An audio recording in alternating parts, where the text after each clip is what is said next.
이제 시간이 됐습니다. 하나님께 예배를 드리겠습니다.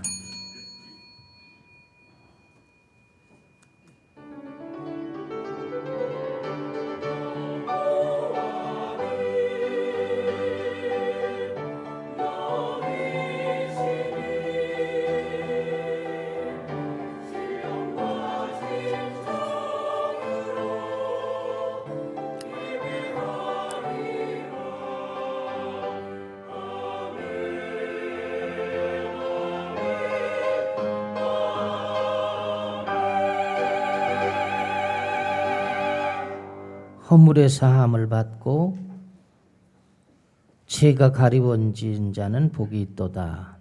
마음에 간사가 없고 여호와께 정죄를 당하지 않은 자는 복이 있도다. 내가 입을 열지 아니할 때에 종일 신음함으로 내 뼈가 쇠하였도다. 주의 손이 주야로 나를 누르시오니 내 진액이 빠져서 여름 가뭄에 마름같이 되었다. 주께 내 죄를 아뢰고 내 죄악을 숨기지 아니했더니 주께서 내 죄악을 사하셨나이다. 이로 말미암아 모든 경건한 자는 주를 만날 기회를 얻어 주께 기도할지라. 진실로 홍수가 범할지라도 그에게 미치지 못하리다. 주는 나의 은신처이오니 환난에서 나를 보호하시고 구원의 내로로 나를 들으시이다. 너의 의인들아 여호와를 기뻐하며 즐거워할지어다. 마음이 정직한 너희들아 다 즐거이 외칠지어다. 아멘. 36장 찬송합니다.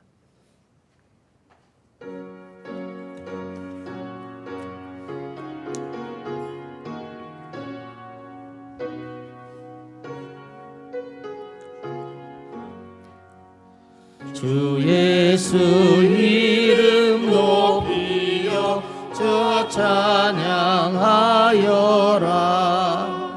금멸유관을 들여서 만유의 주 찬양. 금멸유관을 들여서 만유의 주 찬양. 주 예수 당한 고난을 못 잊을 죄인아 내 귀한 보배 바쳐서 만유의 주 찬양. 내 귀한 보배 바쳐서 만유의 주 찬양. 이 지구 위에 거하는 온 세상 사람들 그 크신 위엄 높여서 만유의 주 찬양. 그 크신 위엄 높여서 만유의 주 찬양. 주 믿는 성도 다 함께 주 앞에 엎드려 무궁한 노래 불러서 만유의 주 찬양. 무궁한 노래 불러서 만유의 주 찬양.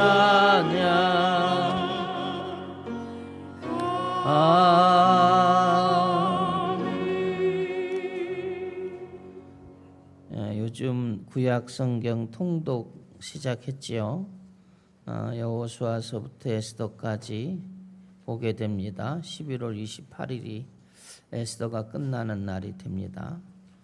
모두 참여하시기 바라고.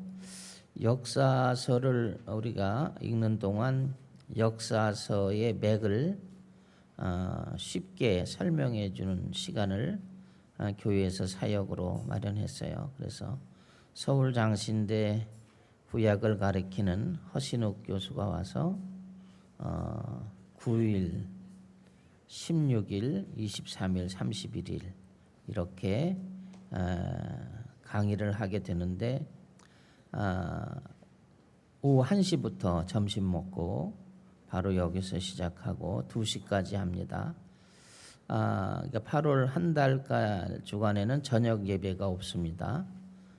모두 참여하기 위해서 1시에 예배를 드리는 거니까 성경 읽으면서 또 많이 부족했던 점들을 좋게 이해할 수 있는 시간이 되니까 꼭 참석을 다 하시고 8월 7일부터 9일까지 청년의 신앙 수련회가 있습니다. 그리고 장소는 교회에서 하고요. 그다음에 메인 프로그램이 뮤지컬 저항이라는 거래요. 이게 이제 15세기 프랑스 인들의 이제 개혁 운동이거든요. 한 역사적으로 교회 역사로는 102년 동안 핍박받는 개신교인들의 이야기예요. 천주교인들에 의해서. 그래서 이제 천주교 역사는 미그노의 이 개혁을 반지성 집단이라고 보고 지금도 천주교의 역사서는 그렇게 가리킵니다. 우리는 개혁주의니까 천주교를 개혁하는 그리고 신앙의 자유를 지키는 102년 동안이면 1세기가 넘잖아요. 그러니까 신앙인들이 얼마나 이 힘든 가운데서 믿음을 지켰는가를 우리 청년들이 좀 배워서 지금은 뭐 예수 믿기 좋은 세상인데 여러 가지 이유를 대니까 이것 통해서 은혜를 좀 받아야 되니까 내 아이가 청년이다 그러면 모두 보내서 뭐 역사하시고 은혜 주시는 것은 하나님이시니까 보내는 것은 부모의 의무이고 또 역사는 하나님이 하시는 거니까 가서 다 보고 나도 신앙생활을 좀 잘해야 되겠다 이렇게 좋은 열매를 맺도록 힘써 주시고 여러분들이 다 함께 이 사역에 동참해 주시기를 바랍니다. 기도하겠습니다.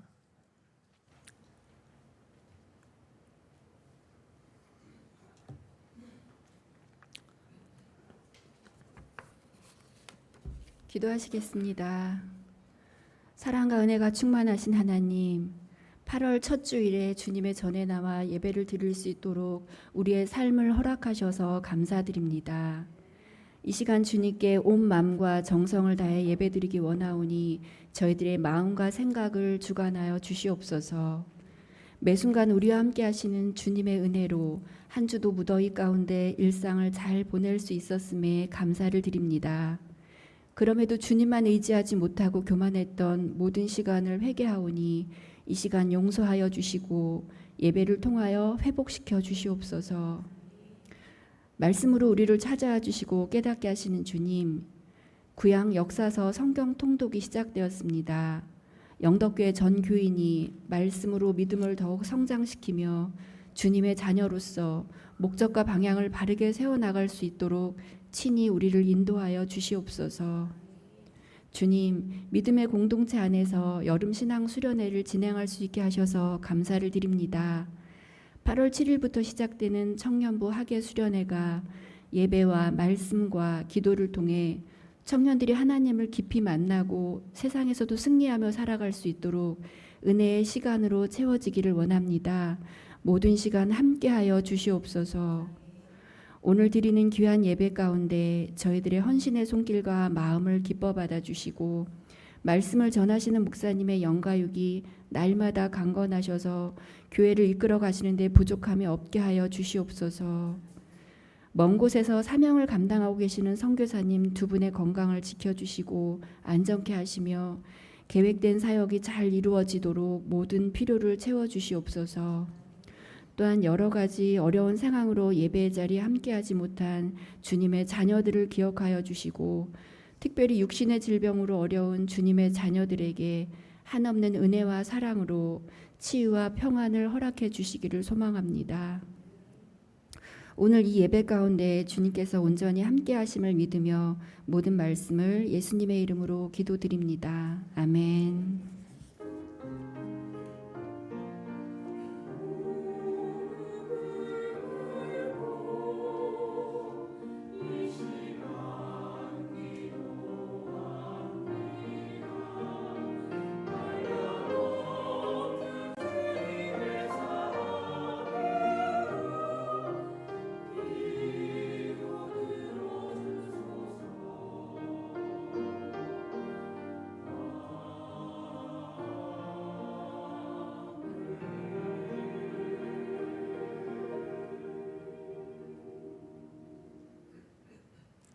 하나님께 예물을 드리겠습니다.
믿음으로 준비하며 살아갈 수 있도록 은혜를 주신 하나님 감사합니다.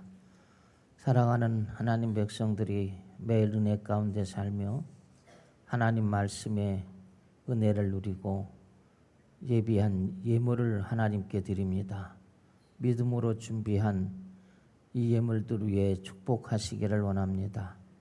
온전한 11조를 드리라고 하나님이 성서에 기록하셔서 준비하고 기도하며 하나님이 주신 분복에 감사하고 온전한 11조를 믿음으로 드리오니 역사하여 주시옵소서. 매사 감사하라고 하나님 말씀하시고 감사제를 드리라고 하나님께서 기록해 주셔서 하나님 사랑하는 하나님 백성들이 하나님께 감사제로 예물을 올려드립니다. 하늘에서 받으시고 날마다 감사할 수 있는 심령들이 될 수 있도록 은혜를 베풀어 주시옵소서.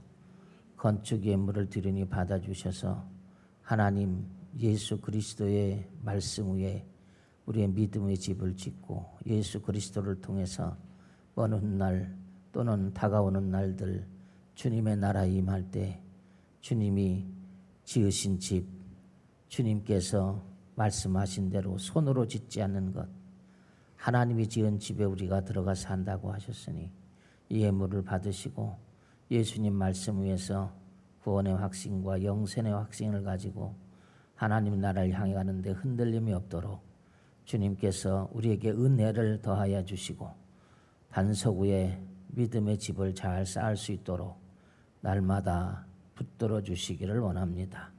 선교 예물을 드리니 기억해 주셔서 예수님 명령대로 사마리아 땅 끝까지 복음을 증거하는 것이 교회의 존재 이유라고 하셨습니다. 예수님 명령에 순종하며 선교 예물을 드리오니 더하시는 은혜로 채우신다는 말씀이 이들 가운데 영육간에 이루어지게 하여 주옵소서. 하나님을 사랑하면 이웃을 사랑하라고 했습니다. 이웃을 내 몸같이 사랑하라 말씀하신 주님, 하나님, 우리가 선언적이고 그리고 말뿐인 신앙이 아니라 예물을 드려 하나님께 우리의 마음을 정하고 주님의 성령의 능력을 얻어 이웃을 사랑하며 이웃을 예수를 증거하기를 원합니다. 하나님께서 이 예물을 받아주시고 우리 모두에게 하나님을 사랑하고 이웃을 사랑하는 능력이 회복되게 하여 주시옵소서. 주님께서 세상 살아가는데 풍파가 많이 있는다고 얘기하시고 그것은 사람의 계획이나 능력으로 되지 아니하고 하나님의 능력이 있을 때 되어진다고 하셔서 하나님께 예물을 드리고 기도하며 하나님의 능력을 기다리고 하나님의 도우심을 기다리는 성도들이 있으니 예물을 받으시고 주님께서 이들과 함께 하시고 동행하여 주옵소서. 하나님, 우리 인생 모두는 그리스도 앞에서 그리스도와 함께 살아가는 여정이라고 했습니다. 하나님, 우리의 소망과 비전이 그리스도 앞에서 내가 날마다 주님과 교제하며 사는 것이라고 했으니 이 교제를 이루어 하나님의 뜻을 이루기 위해 예물을 드립니다. 이 예물이 쓰여지는 우리 교회 학교의 모든 심령들 그리고 우리 장년부들에게도 예수님 앞에서 인생을 살다가 예수님 앞에 다시 돌아가 주님을 빈단 기억하고 진실되고 하나님 앞에 진솔한 신앙의 생활할 수 있도록 우리를 붙들어 주시기를 원합니다. 정한 예물을 드렸습니다. 하나님, 한 주간 동안 은혜 주신 것 감사하고 또 한 주간 동안 주의 은혜로 살아갈 줄로 믿고 예물을 드리오니 각자의 삶의 여정에서 나와 함께 하시는 하나님을 만나고 찬양하게 도와주옵소서.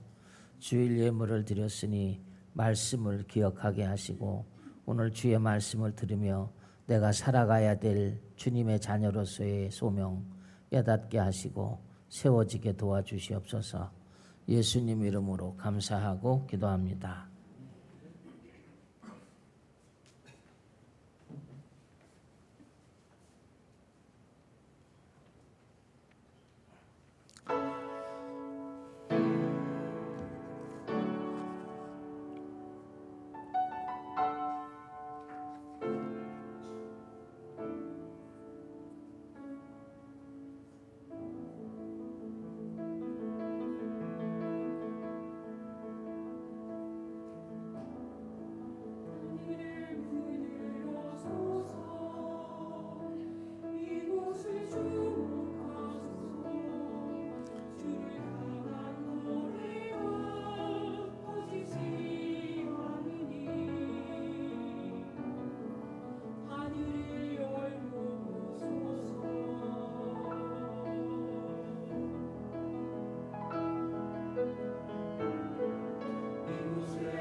하나님 말씀은 갈라디아서 2장 20절 21절 두 절입니다. 내가 그리스도와 함께 십자가에 못 박혔나니 그런즉 이제는 내가 산 것이 아니 오직 내 안에 그리스도께서 사신 것이라. 이제 내가 육체 가운데 사는 것은 나를 사랑하사 나를 위하여 자기 자신을 버리신 하나님의 아들을 믿는 믿음 안에서 사는 것이라. 내가 하나님의 은혜를 패하지 아니하노니 만일 의롭게 되는 것이 율법으로 말미암으면 그리스도께서 헛되이 죽으셨느니라. 바울은 오늘 갈라디아 성도들에게 신앙생활에 대한 이야기를 해요. 신앙생활이라는 것은 그리스도와 함께하는 삶이다, 그렇게 말해요. 그리스도와 함께하는 삶이라는 것은 예수 그리스도의 품성을 닮아가는 삶이다. 그러니까 우리가 신앙생활의 목표는 예수님의 품성을 닮아가는 거죠. 그래야만 죽어가는 영혼을 사랑할 수 있다. 또 우리 안에 일어나는 여러 가지 실수하는 죄의 모양을 극복하는 삶이 된다는 거죠. 그렇게 되면 하나님의 뜻을 행하는 각자의 소명의 자리에서 하나님의 일을 하는 것에 주저하는 일이 없다. 그리스도와 함께하는 삶은 명령에 복종하는 그런 단순한 명령이 아니라 그리스도와 함께 해결해 가는 모습을 얘기하는 겁니다. 그리스도와 함께할 때 그리스도께서 우리에게 상담자가 되기도 하고 또 공경에 처했을 때 우리를 구원하는 해결의 역할을 해주시기도 하고 또 우리 인생의 동반자가 되기도 하죠. 우리가 이건 뭐 다 이론적으로 알고 있는데 안타깝게도 우리는 그리스도와 함께 하지 않을 때가 너무 많습니다. 오히려 세상과 함께 하려고 하고요. 사람들과 함께 하려고 하고 물질과 함께하고 권력과 함께하고 또 무엇과 누구와 함께하려고 합니다. 그런데 오늘 갈라디아에서의 바울의 얘기는 그리스도인은 그리스도와 함께하는 삶의 모습이 나타나야 된다. 그래서 우리가 오늘 이제 반년을 다 지내고 8월 달이 됐는데 앞으로 남은 세월을 살아가면서 내가 그리스도와 함께 살아가려면 어떻게 믿음의 마음의 자세를 가져야 할까 하는 것을 생각하려고 해요. 첫째는 오늘 성경에 보시면 바울이 뭐라고 하냐면 그리스도와 함께 십자가에 못 박혔다, 그렇게 얘기해요. 저와 여러분은 그리스도와 함께 십자가에 못 박힌 사람들이죠. 그래서 구원을 얻은 사람들이잖아요. 그래서 우리의 의나 우리의 무슨 지식이나 우리의 어떤 깨달음을 통해서 구원 얻는 건 아니거든요. 예수 그리스도가 십자가에서 나를 위해 돌아가신 것을 그리스도로 하나님의 아들로 믿으면 구원을 얻는 것이죠. 근데 사실 신앙생활을 하다 보면 이게 잊어질 때가 많거든요. 이왕재라고 하는 사람이 있습니다. 이 사람은 직업이 의사였어요. 그리고 이 사람은 모태적 신앙입니다. 모태, 어머니 뱃속부터 믿은 예수 믿는 사람이고 똑똑한 사람이니까 교회학교 교사로 오랫동안 봉사를 해서 교사 역할을 많이 했어요. 신앙생활을 한 40년 했는데 이분에게 문제는 하나님의 섭리를 이해하지 못하는 거예요. 왜냐하면 전형적 이과생이니까 이과인들은 논술이 별로 필요하지 않거든요. 자동차가 굴러가야 그게 자동차지. 굴러가지 않고 쓰면 원인을 규명해야 되거든요. 그건 자동차가 아니죠. 고물이죠. 그러니까 이분이 의사니까 그런 인간의 구조, 해부학 구조 너무 잘 알고 있어서 그러니까 믿음 따로 생활 따로 이렇게 분리되는 생활을 했어요. 몇 년 위에 40년 믿었는데 그렇다. 그리고 봉사도 했어요. 결혼을 했는데 아이를 가질 수가 없었어요. 그래서 9년 만에 과학의 힘을 빌려서 시험관을 통해서 딸을 하나 얻게 돼요. 그런데 이 딸이 4살 반쯤 됐을 때 교통사고를 만나게 돼요. 승용차가 이 아이의 몸 한가운데로 지나간 거야. 그러니까 차 밑에 깔린 거죠. 그래서 이제 중환자실에 딸이 들어가게 되고, 그래서 이제 이분이 이렇게 얘기해요. 딸이 중환자실에 갔을 때처럼 간절히 기도해 본 적이 없대요. 40년 예수 믿었는데 이런 기도를 해본 적이 없다. 딸이 아프고 죽음을 이제 앞에 두니까 정말 기도하게 되고, 그리고 자기의 기도가 부족하니까 기독교 이제 동아리 서울대 의대 동문회들에게 기도를 부탁하고, 그래서 함께 기도를 하기 시작했다는 거예요. 근데 어느 날 방사선과 교수가 와서 뭐라고 얘기하냐면 간장의 형체가 그려지지 않을 정도로 망가졌다. 혈액으로 이 담즙이 혈액으로 들어갔을 텐데 이상이 나타나진 않는다. 담즙이 혈액으로 들어간 이상이 나타나지 않는다. 폐와 심장도 손상을 당했지만 별다른 이상은 없다.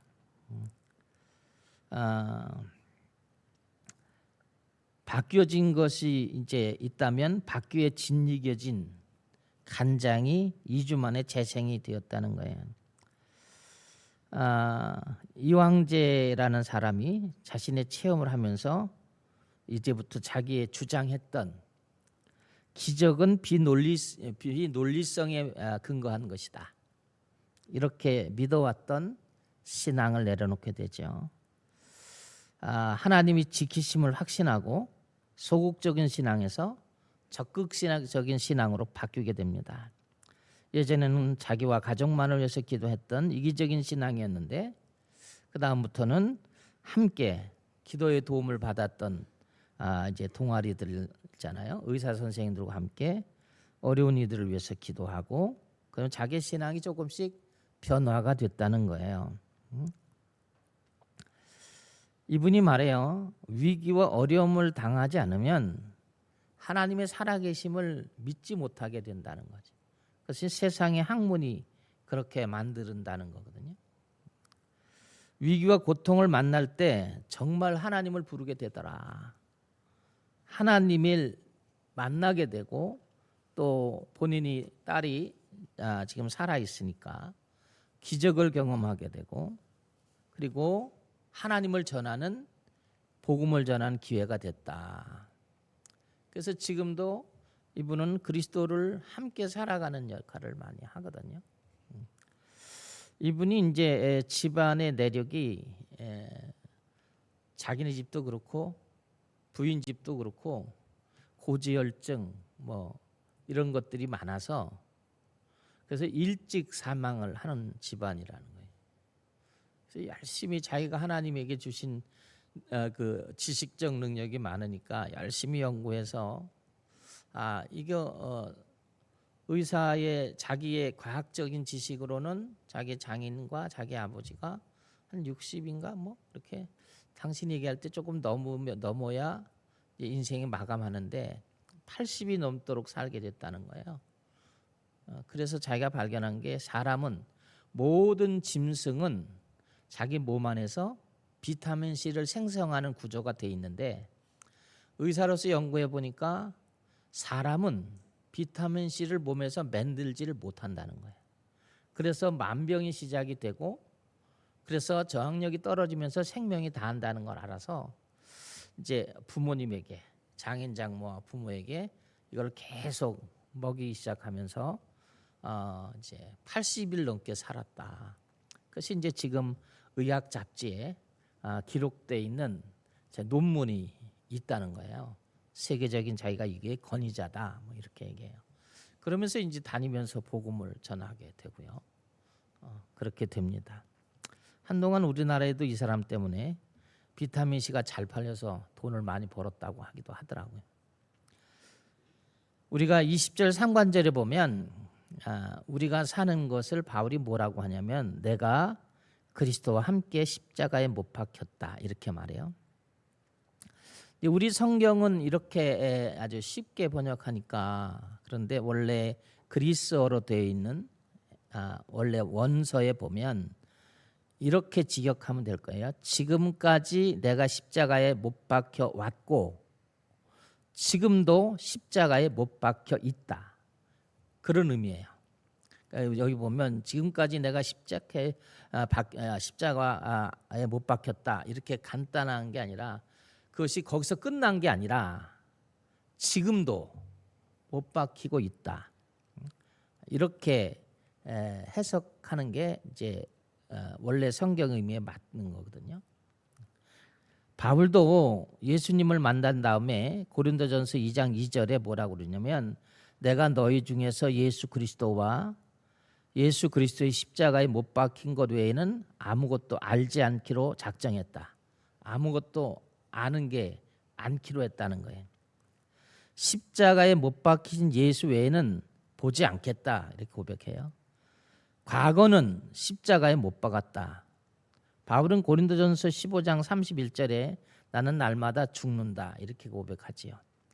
십자가를 바라볼 때마다 자신의 죽음을 확인하는 거예요. 여러분이 안에 있는 영성을 확인하는 거예요.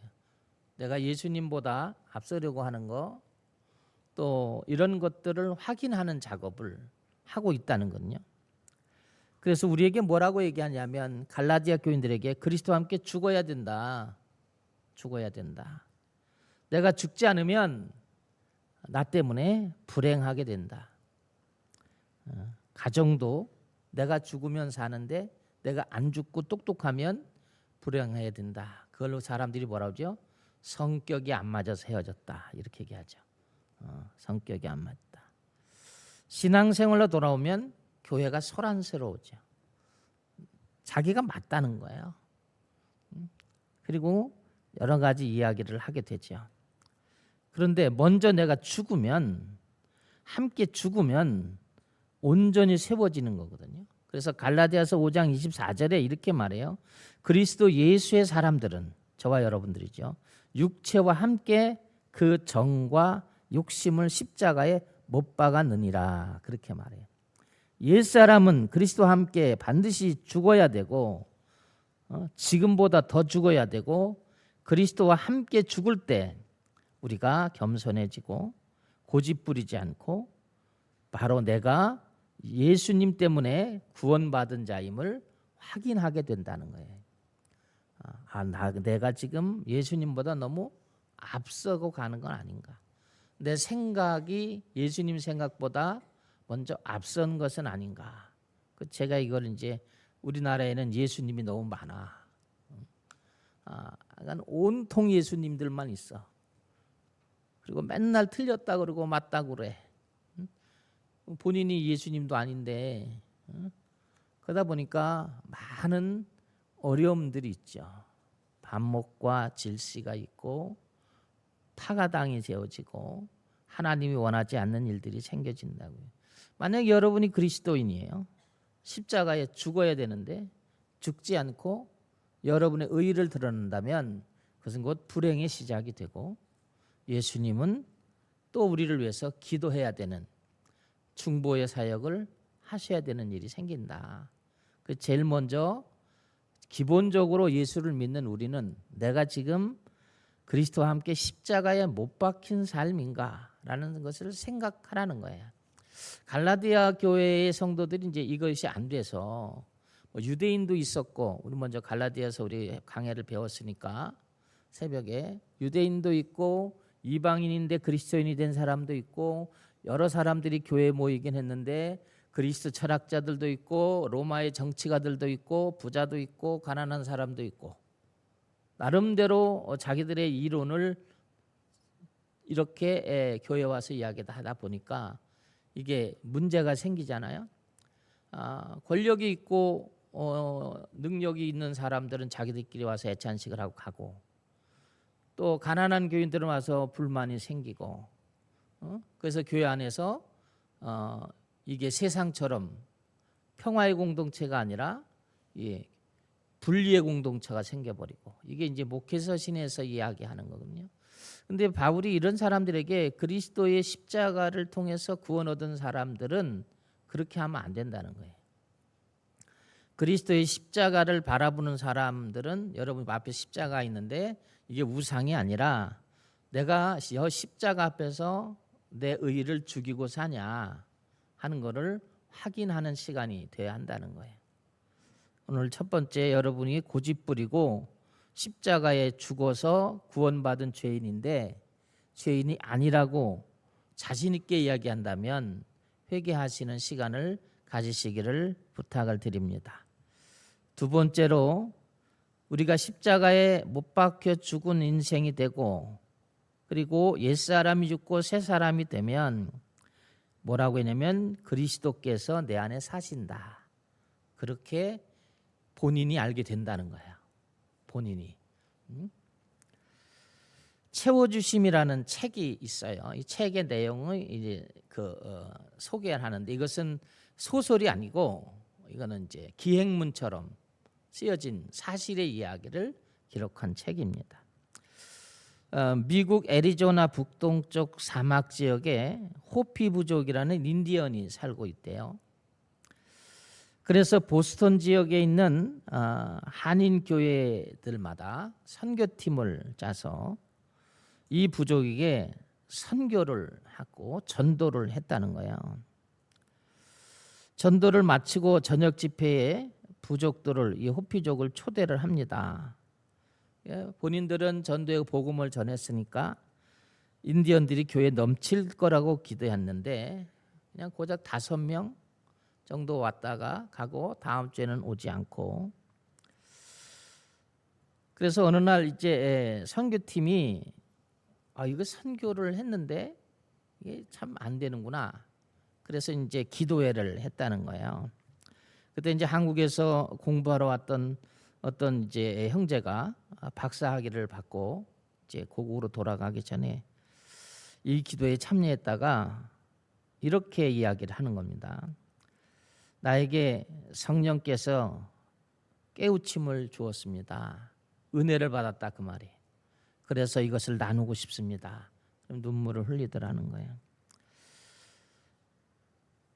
전도하다가 내가 깨달은 것이 있는데, 인디언인들이 부족을 향해 마음을 닫고 있는 게 아니고, 인디언들이 복음을 향해서 마음을 닫고 있는 게 아니고, 우리가 선교를 잘못해서 그들이 마음의 문을 닫은 것이라고 나는 생각합니다.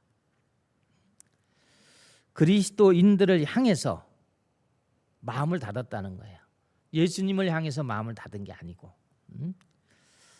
그래서 오늘부터는 우리가 호피족의 전도를 갈 때는 무릎을 꿇고 회개하고 고백을 합시다. 먼저 사람들이 전도한 것처럼 난 전도했으니까, 선교했으니까, 이것이 결국은 호피족 인디언들에게는 악이 됐고 감정의 길이 골이 깊어졌으니까 우리가 먼저 여기서 기도를 하고 성령이 임재하시는 대로 가서 복음을 전합시다. 그래서 그날 기도회를 했는데 성령의 임재를 충만하게 받았습니다. 모든 사람들이, 이 선교 전도하는 사람들이 호피족을 찾아가게 되고, 가자마자 만나는 사람마다 무릎을 꿇고 호피족에게 용서를 구합니다. 그리스도인들의 무례함에 대해서, 우리가 당신들에게 무례하게 대하고 잘못한 것을 회개했다는 거예요. 모든 전도대원들이 우리가 잘못했다. 우리의 먼저 왔던 선교사들도 잘못됐고, 먼저 왔던 전도자들도 잘못됐다. 십자가에 못 박혀 죽은 흔적이 없다는 거죠. 자기의 의의를 드러내 내가 하면 된다, 뭐 이런 거잖아요. 그 뭐하러 예수를 믿겠어요? 예수를 믿지 않지 말아야지. 그리고 이제 이 청년이 이제 박사학위 받은 사람이 이 얘기를 통해서 모두 우리의 무례함을 용서해 달라고 그리고 저녁에 이제 집회를 하게 됐는데 하나님께서 호피족을 인도해 주셔서 모든 이 호피족이 하나님 앞에 돌아오는 놀라운 역사가 일어났다는 이런 책이 이상혁이라고 하는 목사님이 자기가 전도했던 경험을 채우심이라는 책에서 그대로 기록을 하고 있어요. 내 마음에도 그동안 십자가에 못 박히지 못한 십자군적 태도를 선택했다. 십자군 전쟁이라는 거 있잖아요. 서양사회에 붙죠. 십자군처럼 정복해야 될 대상. 결국은 십자군 전쟁은 패하게 됩니다. 승리하지 않거든요. 예수 그리스도의 이름으로 뭐 십자가 깃발도 들고 가고 뭐 별짓 다 하지만 모슬렘을 정복하지 못합니다. 그게 역사적으로 서양 역사에 기록이 되어져 있는 겁니다. 세계를 틀어앉았던 영국도 실패하고 스페인, 덴마크 모든 사람들이 실패합니다. 왜냐하면 십자군적 태도를 태하기 때문에 그렇습니다. 이상혁이라고 하는 이 사람은요, 십자군적 태도로 호피족을 대했기 때문에 그렇다는 거예요. 근데 그 박사학위를 받은 이 형제를 통해서 우리가 복음을 전하는 자세가 바뀌게 하나님이 도와주셨다. 그래서 겸손하니까 우월의식과 교만한 하나님을 대적하는 태도를 내려놓으니까 겸손한 자에게 은혜를 주신다고 역사가 일어나더라. 그러면서 이분이 이렇게요. 전도나 선교는 돈의 힘으로 밀고 들어가는 게 아니고 무릎을 꿇고 들어가는 것이다. 선교에 임하는 우리의 태도는 십자군적인 자세가 아니라 십자가를 내가 지고 있는지를 살펴야 한다. 그러면 십자가에 못 박히고 십자가로 사는 걸 알면 그 다음에 채우시는 분은 하나님이 채우시는 거고 하나님의 은혜가 낮은 곳으로 임하게 됨을 알게 된다. 이게 바로 영혼을 구원하는 하나님의 사람들의 자세이다. 그리스도인들은 항상 하나님 앞에서 어떤 행동을 합니다. 섬기며 봉사할 때 생명의 길이 보이고 십자군적 자세를 취할 때 생명의 길이 닫힙니다. 20절의 중반절에 보면 바울이 이렇게 얘기합니다. 그런즉 이제는 내가 사는 것이 아니요 오직 내 안에 그리스도께서 산다. 원어 성경을 보면 나는 산다 그러나 내가 아니다. 내 안에 그리스도가 사신다. 직역해서 번역하면 이런 말입니다. 그런데 이제 개역 성경에는 이제는 내가 사는 것이 아니요 오직 내 안에 그리스도께서 사신 것이다. 이렇게 아름답게 번역을 문맥을 맞추죠. 근데 그냥 직역하면 내가 살아. 그냥 내 안에 그리스도가 사는 거야. 그게 신앙생활이라는 것입니다. 이렇게 하면 옛사람인 그리스도와 함께 십자가에 못 박힌 것을 본인이 아니까 본인이 변화가 일어나기 시작하죠. 변화가 일어나는 것을 자기 존재 자체에서 느낀다는 거예요. 그 실존이라고 뭐 철학에서 얘기하는데 실제로 존재하는 현장에서 느끼게 된다는 것입니다. 바울은 오늘 본문에서 그리스도께서 내 안에 사는 삶이다. 바울의 인생은 뭐냐? 그리스도께서 내 안에 사는 삶이라는 거예요. 여러분의 삶은 뭐냐? 그리스도께서 여러분 안에 사는 삶이에요. 내가 사는 삶이 아니라 그것은 십자군적 삶이죠.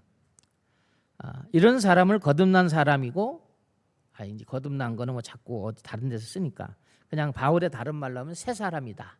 새 사람. 우리가 질그릇 같은 존재라고 하잖아요. 그죠? 쉽게 깨지는 그릇인데 그런데 여러분과 내 안에 예수님이 안에 계시면 예수님이 강한 능력을 주시고 모든 것을 할 수 있다고 하셨습니다. 사람들은 이렇게 변화되지 않으면서 내 안에 예수가 없는데 예수를 위해서 살고 그리고 내가 예수 안에 있는 줄도 있지 않은데 막 기도만 한다면 주님께서 말씀하셨습니다. 그러면서 기도를 하잖아요. 능력 주시는 자 안에서 내가 모든 것을 할 수 있습니다라고 기도한다고. 그건 외침이지요. 본인이 기도하면서도 사실은 실감이 안 나요. 그냥 그런 말이 있으니까 그렇다고 했으니까 한번 붙들어 보는 거죠.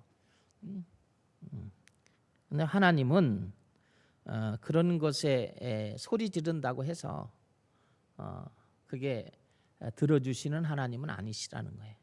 여러분도 살면서 경험해봤잖아요. 어떤 환경이 올지라도 내가 하나님이 지키시고 보호할 것을 믿는 것은 내 안에 그리스도가 산다라는 것이 여러분의 신앙의 시작이어야 한다. 여러분은 어떠세요? 여러분 안에 예수님께서 사십니까?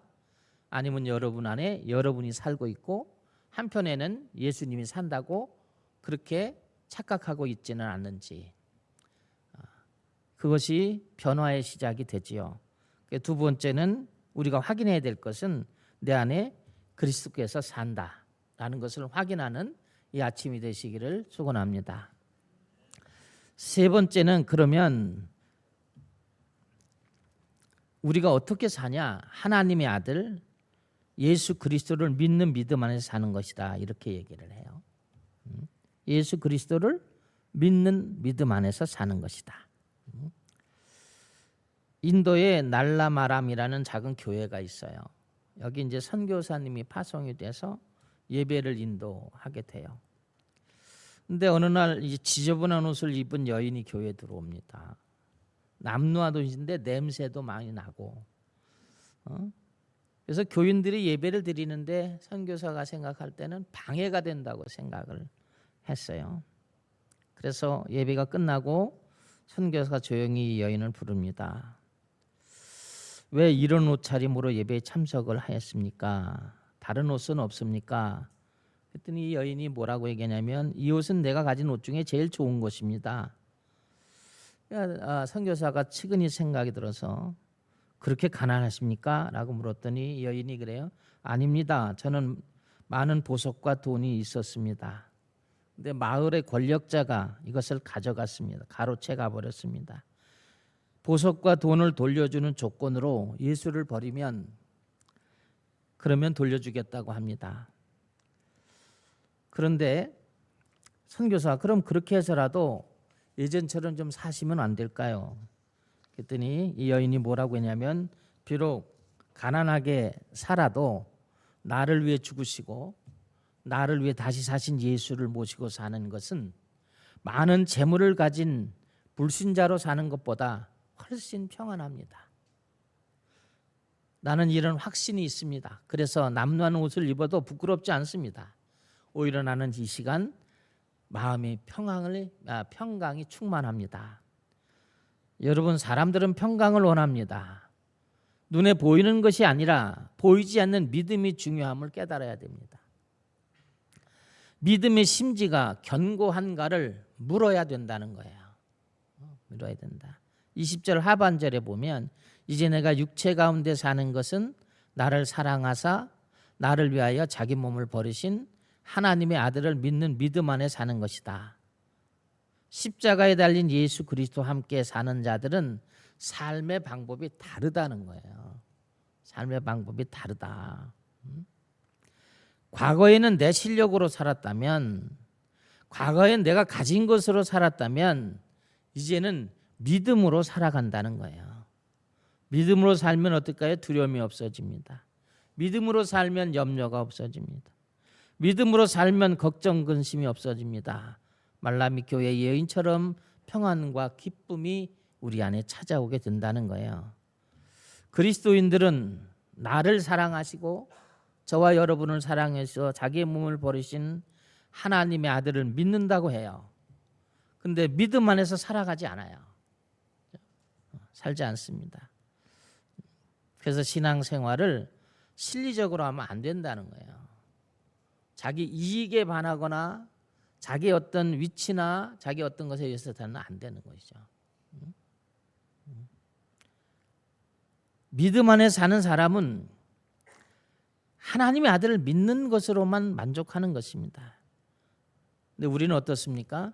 교회 안에서는 믿음이 좋은 것 같은데 교회 바깥을 나가면 믿는 건지 안 믿는 건지 구분이 안 돼요. 가정이나 직장에서도 모습이 볼 수가 없어요. 근데 이런 그리스도인들이 오늘날 너무 많아요. 그래서 제가 예수님이 너무 많다는 거야. 모두 다 자기가 옳대. 믿음이란 예수 그리스도에 사는 행함 속에 나타나는 모습이에요. 믿음으로 구원을 받았어요. 주님이 나와 함께 죽었다 부활하셨어요. 나는 그분 때문에 구원을 얻었어요. 그리고 천국에 갑니다. 그러면 1만 가지 이론이 필요 없는 것입니다. 1만 가지 핑계가 필요 없는 것이라고. 예수님을 사랑한다며. 사랑한다고 그러고 두 마음을 가지면 안 되잖아요. 사랑하면 여러분 사랑해 보셨잖아요. 지금은 후회할 수도 있지만은 사랑에 눈이 혹 빠졌을 때는 어떻게 돼? 안 보면 보고 싶고 목소리 듣고 싶고 어떤 사람이 미칠 것 같다 그러지만 미치지 마라. 미를 치는 것보다 파나 소를 치는 게 더 나아. 그런데 보통 솔 소리를 내야 사람들이 좋대. 그래서 안녕하십니까 이렇게 얘기하잖아요. 근데 미친다고 얘기해요. 미치지 마십시오. 주와 함께 죽어서 믿음으로 사는데 미칠 일이 뭐가 있냐고요. 근데 그렇게 되어지면 내가 지금 신앙의 기본 베이스에서 어긋나 있다 하는 거예요. 그걸 자기가 돌아보면서 본인만이 이것을 바로잡을 수 있지 목사님도 바로잡을 수 없고 남편도 아내도 어느 누구도 잡을 수 없어요. 여러분이 하나님의 말씀을 지금 보게 되고 묵상하면서 얘가 예수 그리스도 안에서 있는가? 내 안에 예수님이 사시는가? 내 안에 예수님 말고 다른 게 더 있는가? 이런 것들, 나의 근심과 걱정이 세상으로부터 오는 것인가? 하나님의 일을 못해서 오는 것인가? 이렇게 구분을 해보는 거죠. 대부분은 세상으로부터 오는 욕망과 욕심을 채우지 못해서 그래서 괴로운 거잖아요. 그게 실용적 예수죠. 실리적으로 예수 믿는 거잖아요. 그러다가 잘 되면 어떻게 될까요?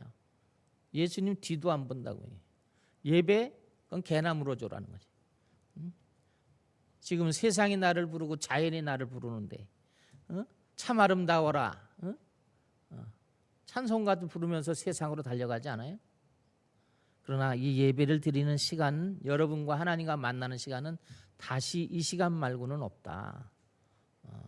다시는 없다. 그래서 내일은 없는 거예요. 우리에게는 오늘만 있는 거예요. 오늘이 쌓이면 여러분의 신앙 역사가 있는 거죠. 여러분의 신앙 여정의 역사가 생명책에 기록이 되는 거예요. 마귀는 자꾸 내일이 있다 그러고 예수님이 찬송하지 않냐? 참 아름다워라. 이 세계가 아름답다고 예수님이 창조하는가? 창조하는 것 좀 보러 다녀야지. 그러면 이제 그 말이 맞으니까 또 가자 그러니까. 그럼 나다니다 보면 이게 예수님을 믿는 건지 예수님이 나를 믿어주는 건지 구분이 안 돼. 그래서 자기 의를 드러내는 거예요. 여러분 예수님을 위해 살려면 할 말이 없다고요. 그렇게 살 수가 없으니까. 그래서 오늘 세 번째는 예수님 믿음 안에서 사는 걸 한번 확인하시는 이 저녁이 이 아침이 되기를 축원합니다.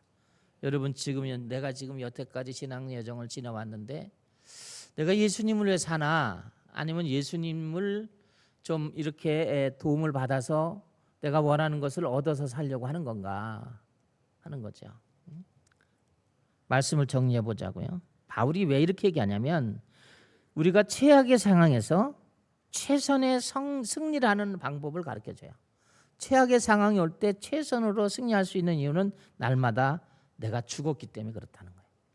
예전에 바리새인으로 있을 때 로마의 시민권을 갖고 있을 때 권세와 명예가 있을 때는 나를 위해 살았는데 내가 날마다 이걸 다 내려놓고 예수님 만난 다음에 예수님이 내 안에 있고 예수님을 위해서 살다가 보니까 매도 맞고 도망도 다니고 멸시천대도 받아서 날마다 내가 죽는데 그런데 정작 내 안에는 예수님이 사는 은혜가 있다. 사람들은 너 죽을 거야. 그런데 하나님이 아니다. 가면 넌 산다. 그래서 그런 일을 너무 많이 겪어. 그게 예수 믿는 사람들의 삶의 기쁨이라는 거예요. 근데 우리는 보여지는 현상에서 내가 부족하고 내 욕망이 채워지지 않는다면, 그것이 우리에게 불만이 된다면, 그거는 기독교의 교리, 기독교의 성경과 멀어진 거죠. 그거는 그냥 아무 데나 가면 요새 막 봐주잖아요. 너의 미래는 어떻고, 이런 귀신 씌인 사람들이 많으니까 거기 가면 다 얻을 수 있어. 그러나 거기는 영생이 없어. 하나님을 따르는 우리는 영생을 갖고 사는 거고, 그리스도의 은혜를 전하며 사는 거고, 믿음으로 사는 거고, 그것을 가지고 여러분은 각자 하나님이 부르실 때 가는 거예요. 같이 갈 수 없어요. 따로 가는 거예요. 그래서 지금 여러분이 오늘도 눈을 뜨고 하루를 산다면 오늘 하루 예수 그리스도 안에서 사시는 연습을 하십시오. 여러분의 생각과 영혼과 말과 행동을 예수 안에서 사십시오. 그러면 하나님이 우리를 도우실 것입니다. 내가 주님과 함께 있는지 이 시간 돌아보는 하루가 되시기를 주의 이름으로 축원합니다.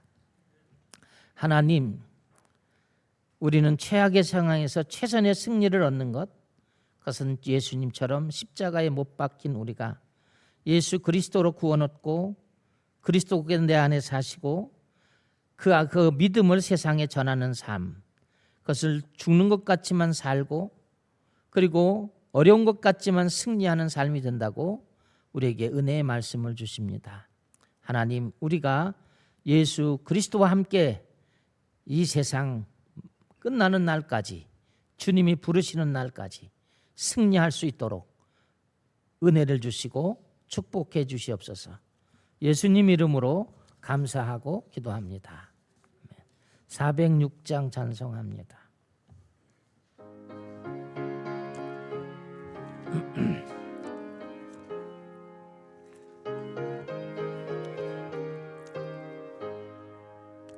고난 내 영혼 편이신 꽃과 풍랑이 너도 안전한 보고 폭풍까지도 다스리시는 주의 영원한 팔 의지해 주의 영원하신 팔 함께하사 항상 나를 붙드시니 어느 곳에 가든지 요동하지 않음은 주의 팔을 의지함이라.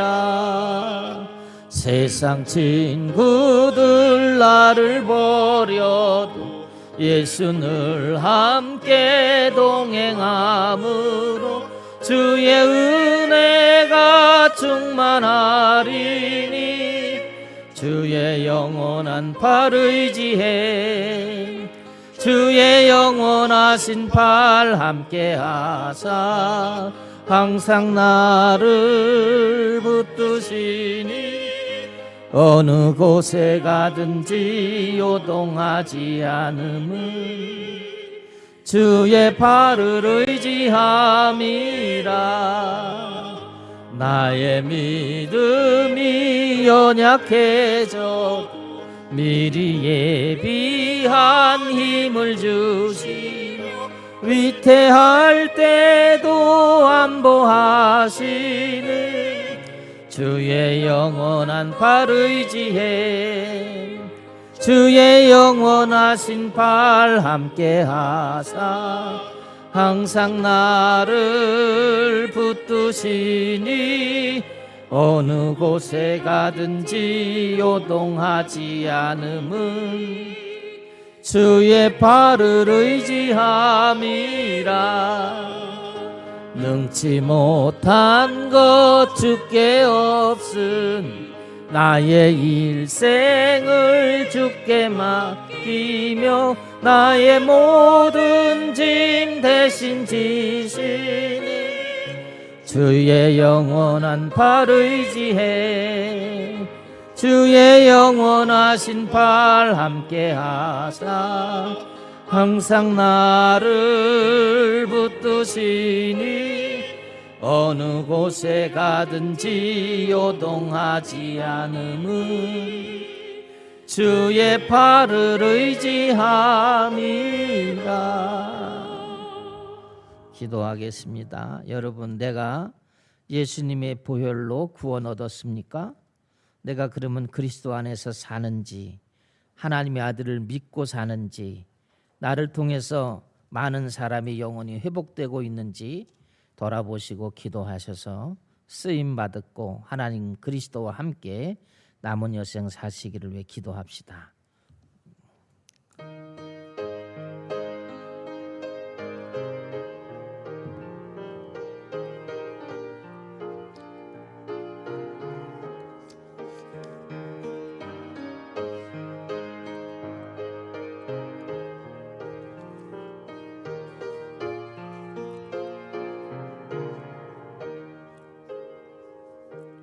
이제는 우리 주 예수 그리스도의 은혜와 하나님 아버지의 사랑과 성령의 교통 역사하심이 예수 그리스도로 우리를 구원해 주신 하나님의 능력을 성령께서 새말까지 우리 성도들을 붙들어 주시고 그리스도 안에서 살고 예수 그리스도를 믿고 증거하며 영혼을 살리는 일에 쓰임받기를 소원하는 우리 모두에 날마다 함께 하시기를 간절히 축원합니다.